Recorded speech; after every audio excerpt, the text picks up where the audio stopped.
Steam Frame got its own page on Qualcomm site this week. And in addition to that, Proton 11.0-1 Beta 3 shipped, but with some additional effects upgrades. So I think just both of these are, again, nothing groundbreaking, but again, more signs that they're getting ready for this Steam Frame launch. I don't know which one's coming first, Steam Frame, Steam Machine. I thought all three were going to come at the same time. Maybe we're down to two coming at the same time. But it does feel like they're ramping up for this release. The question I have, and I'm just thinking about like with Steam Frame in general, VR has been on the downswing for quite some time now. VR is kind of dying. Do you think that just the ability of running your entire Steam library can save the frame and make it something that, people are excited about despite the VR, despite the fact that like VR is not like a long-lived thing for a lot of folks? So Bill, I'll start with you. I think that the frame is going to be very, very exciting for a very small set of people, and everybody else is going to ignore it unless it is a ridiculously good price. And I don't think it's going to be a ridiculously good price. I mean, the most commitment that Valve has said so far was back before Rampocalypse started. Sure, it's down below.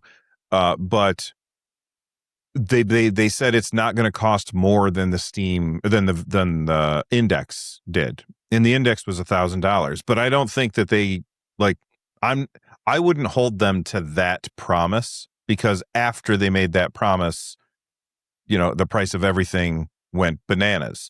So no, I don't think that the frame is going to bring in a whole bunch of new people. I think it'll definitely bring in some, but I think most people who are interested in VR already have a VR headset. And most people who are not interested in VR are going to look at the Steam Frame and think, that seems cool. I don't want to put a thing on my head. I don't want to clean out a space so that I can swing my arms around. I just want to sit down and play a game.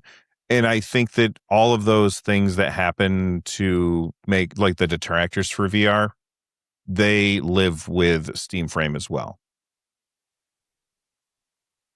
So let me add, so I was thinking about this the other day because of Metaverse, right? What's his name? Mark Zuckerberg's big initiative, right? $80 billion he invested into that and then scrapped it. And so I feel like hedging their bets and putting in AR kind of functionality, think about your X-Real glasses, right? If your Steam Frame can allow you to play games without having to have something like a handheld connected to it, like your Steam Deck or whatever, I feel like that would be actually a really good way to, I don't know, kind of even everything out in case, just giving the options of one becoming popular and the other maybe not, and so if VR takes off, then they're there for that. But if AR becomes a new big thing, then that could take off as well. So I feel like it's this mix between, yes, you could do VR stuff on it, but it's also kind of like an Apple Vision Pro in some ways too, where you can just do your regular applications and stuff on it. So I'm more interested in the Steam Frame than I am in my Meta Quest, which just sits around, So that's kind of where I'm looking at, is that I think it's smart to do that. And I think that the enthusiasm behind FEX and everything else that's happening on Game Native, and then all people that are working on ARM Linux and whatnot, I feel like that's all going to feed towards it. It's all going to kind of, what is it called? Rising tide raises all ships. I feel like that's the kind of situation we're in. So. Yeah. When you say, AR, the thing is it doesn't have color pass through. It's got black and white pass through, and I've used black and white pass through, and it sucks.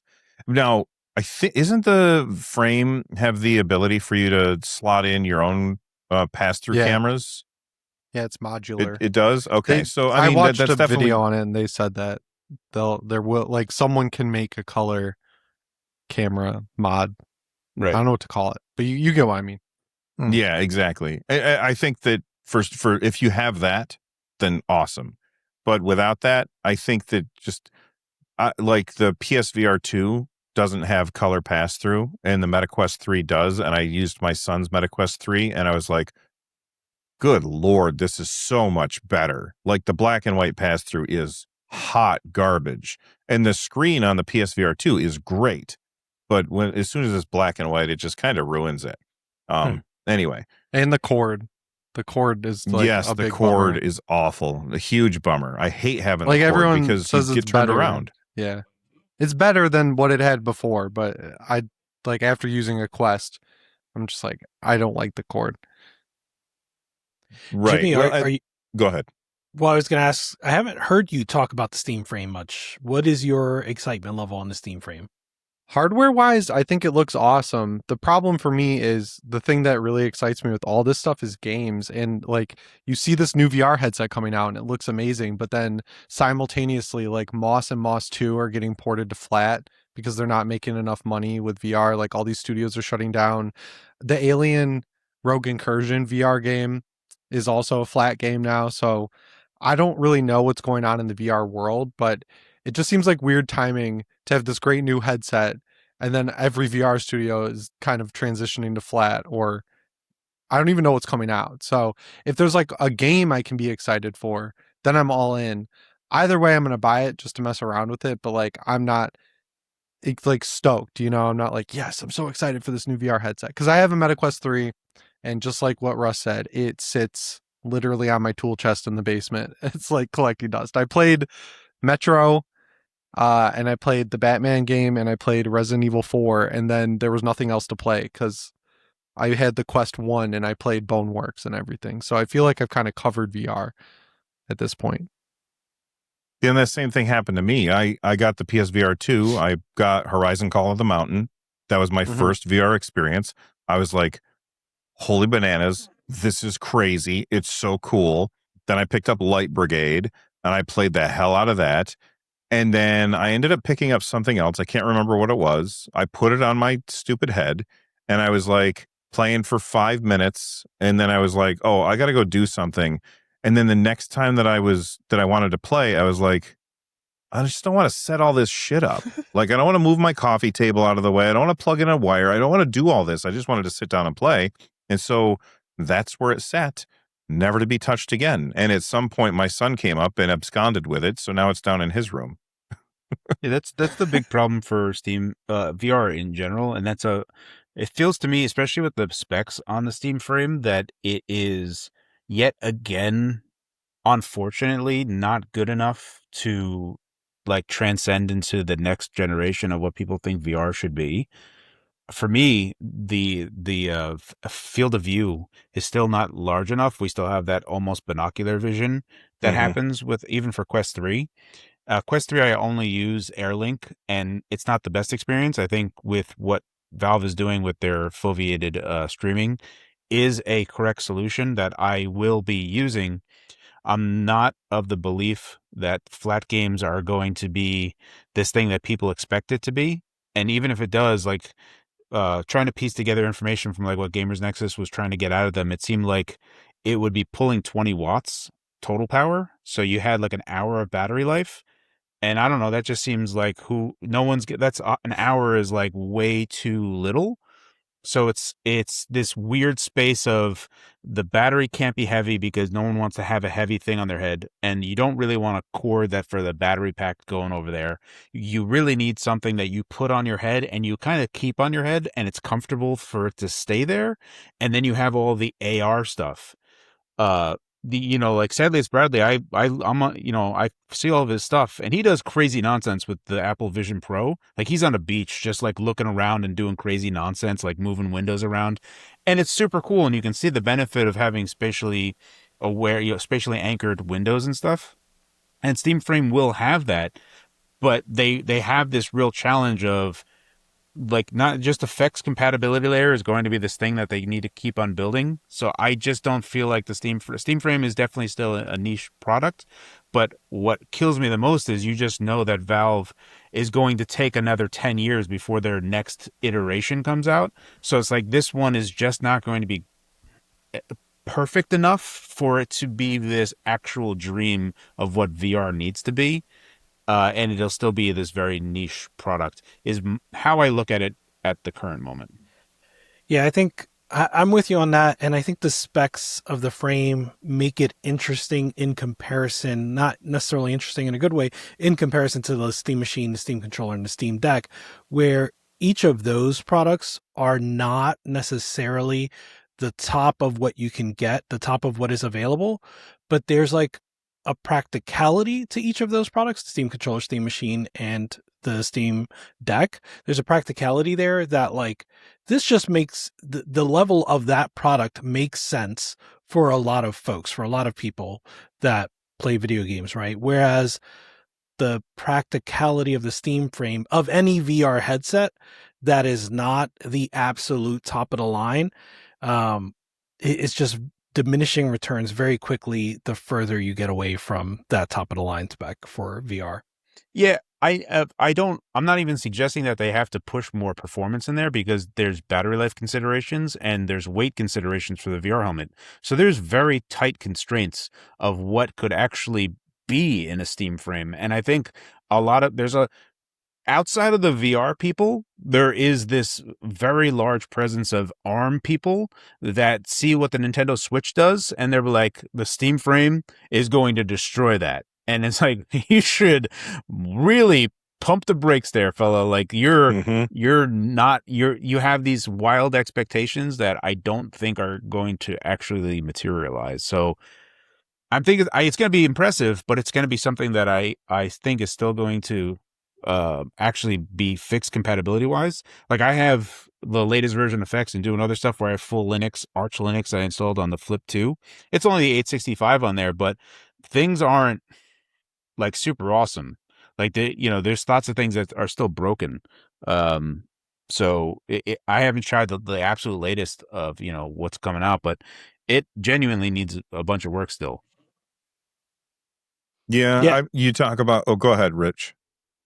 I was just going to say, in terms of performance, I didn't even mean that word performance. I really just meant like just top of the line hardware that can Right. make the Optics. experience more optimized. For me, optics is the big one. Like having full range where I could feel like it needs to be comfortable. It needs to feel like I can keep it on. I think that is the current goal for VR. Is if you can wear it at length where you're not thinking about like what Bill said is like, I don't want to set all this crap up.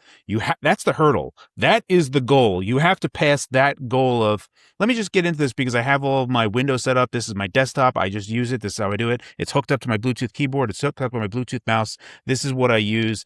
That type of thing is the usability is where they need to tackle it over anything else. Like outside of like gaming and whatever, that's the actual hurdle that they need to pass.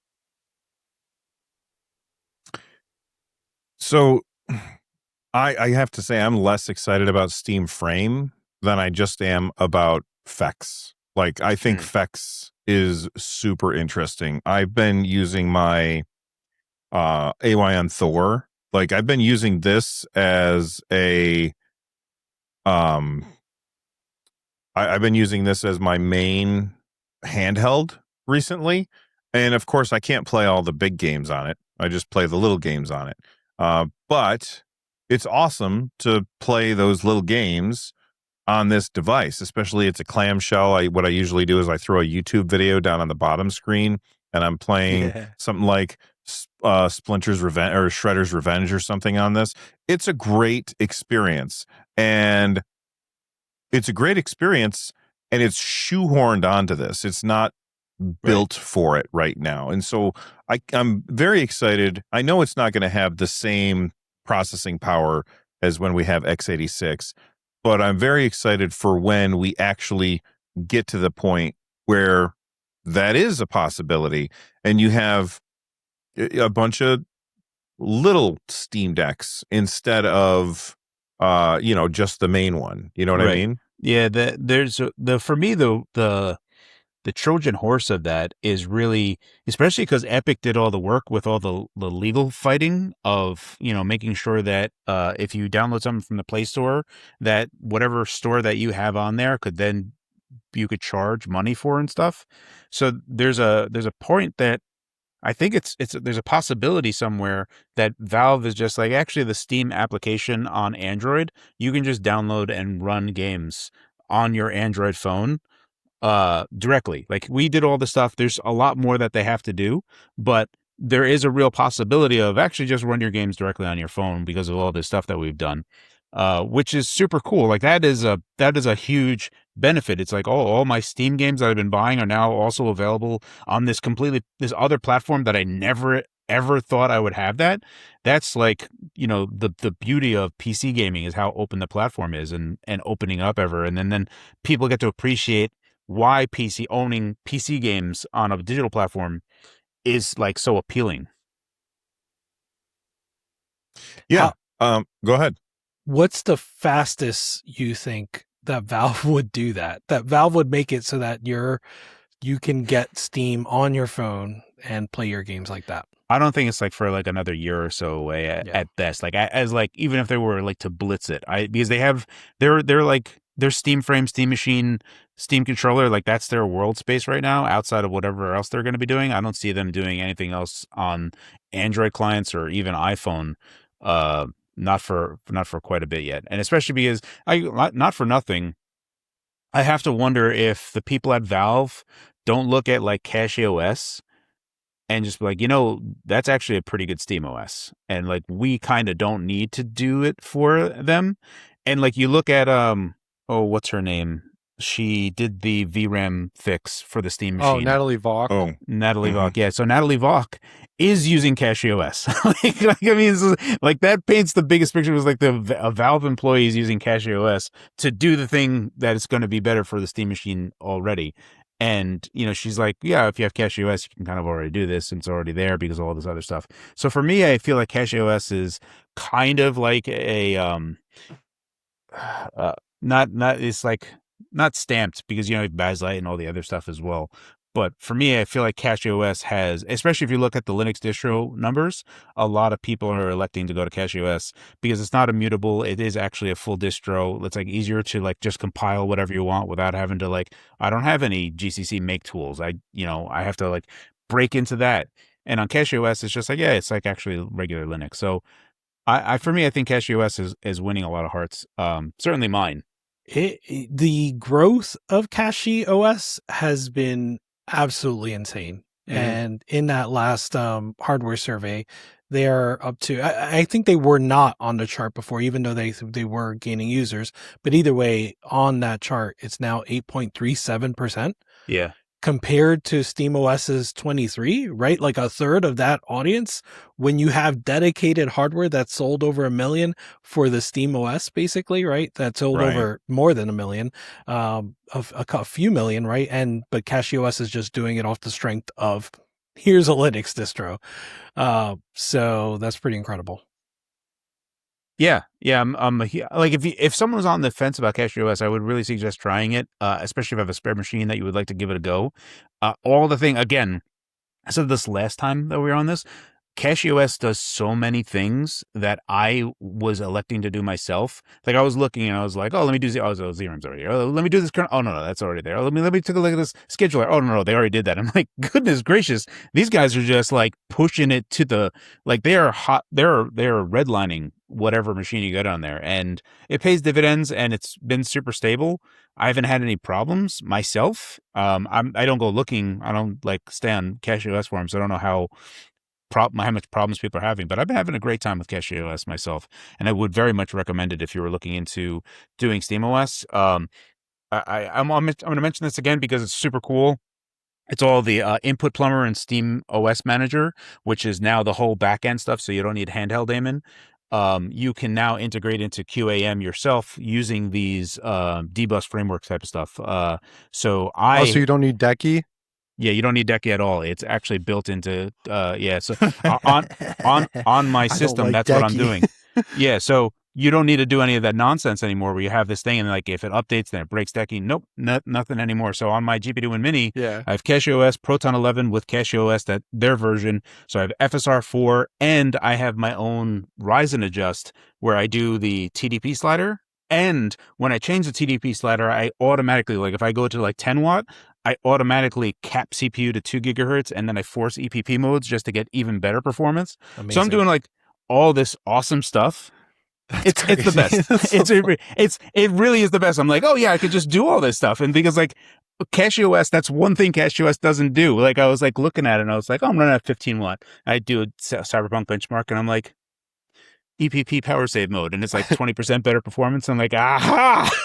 And I'm like losing my shit on Twitter because my controller turns on my SteamOS PC. So I'm at like the complete opposite end of advanced technology here, but that's awesome. Yeah, I think the stuff that's coming out is awesome.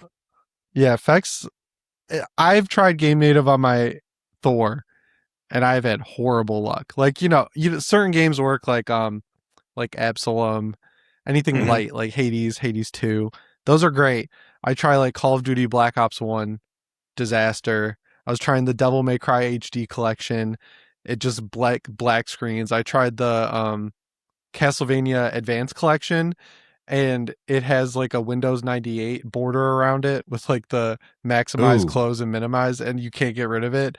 So I wonder if Valve would get to a point where they do release that app store on Android, right? And it's in a state where some games will work, some games don't. I feel like they'd run into issues with that. Developers would probably be like worried about piracy on Android too. So I don't know. I don't know what cans of worms will be opened by opening up Steam on an Android store. So I'm curious to see how it goes, because that could get pretty interesting. Yeah, I think it's very cool.